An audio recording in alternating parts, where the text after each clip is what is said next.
Hello दोस्तों, आज हम वह कहानी सुनेंगे जिसे सिंहासन बत्तीसी की 22वीं पुतली अनुरोधवती ने राजा भोज को सुनाया था। आइए शुरू करते हैं। राजा विक्रमादित्य अद्भुत गुणग्राही थे। वे सच्चे कलाकारों का बहुत अधिक सम्मान करते थे तथा स्पष्टवादिता पसंद करते थे। उनके दरबार में योग्यता का सम्मान किया जाता था। चापलूसी जैसे दुर्गुण की उनके यहाँ कोई कद्र नहीं थी। यही सुनकर एक दिन एक युवक उनसे मिलने उनके द्वार तक आ पहुंचा। दरबार में महफिल सजी हुई थी और संगीत का दौर चल रहा था। वह युवक द्वार पर राजा की अनुमति का इंतजार करने लगा। वह युवक बहुत ही गुणी था। बहुत सारे शास्त्रों का ज्ञाता था। कई राज्यों में नौकरी कर चुका था। विक्रम ने तुरंत आदेश किया कि वह युवक महफिल में पेश किया जाए। राजा उस युवक के संगीत ज्ञान के कायल हो गए। तब उन्होंने उस युवक से उसका परिचय प्राप्त किया और अपने दरबार में उचित सम्मान देकर रख लिया। वह युवक सचमुच ही बड़ा ज्ञानी और कला मर्मज्ञ था। उसने समय समय पर अपनी योग्यता का परिचय देकर राजा का दिल जीत लिया।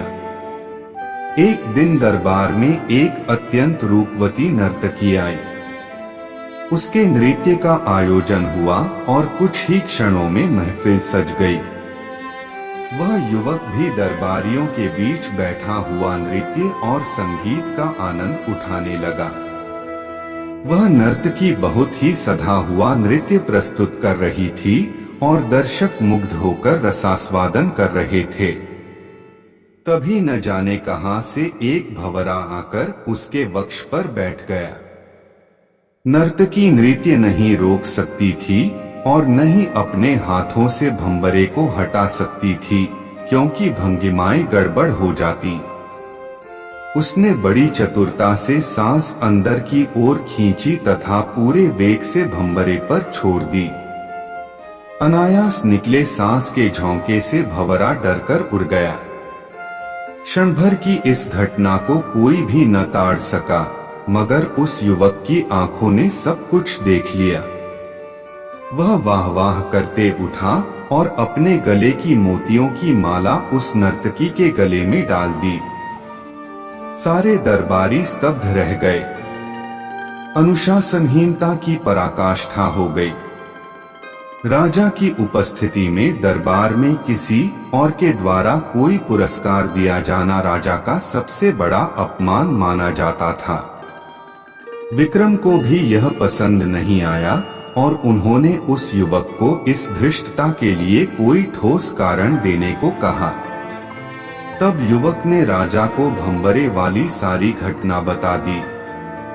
उसने कहा कि बिना नृत्य की एक भी भंगिमा को नष्ट किए लयताल के साथ सामंजस्य रखते हुए इस नर्तकी ने जिस सफाई से भंवरे को उड़ाया वह पुरस्कार योग्य चेष्टा थी।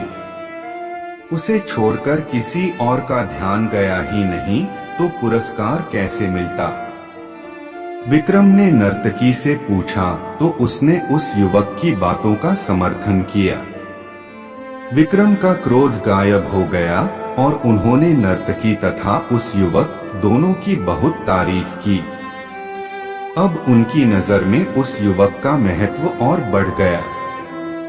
जब भी कोई समाधान ढूंढना रहता उसकी बातों को ध्यान से सुना जाता तथा उसके परामर्श को गंभीरता पूर्वक लिया जाता।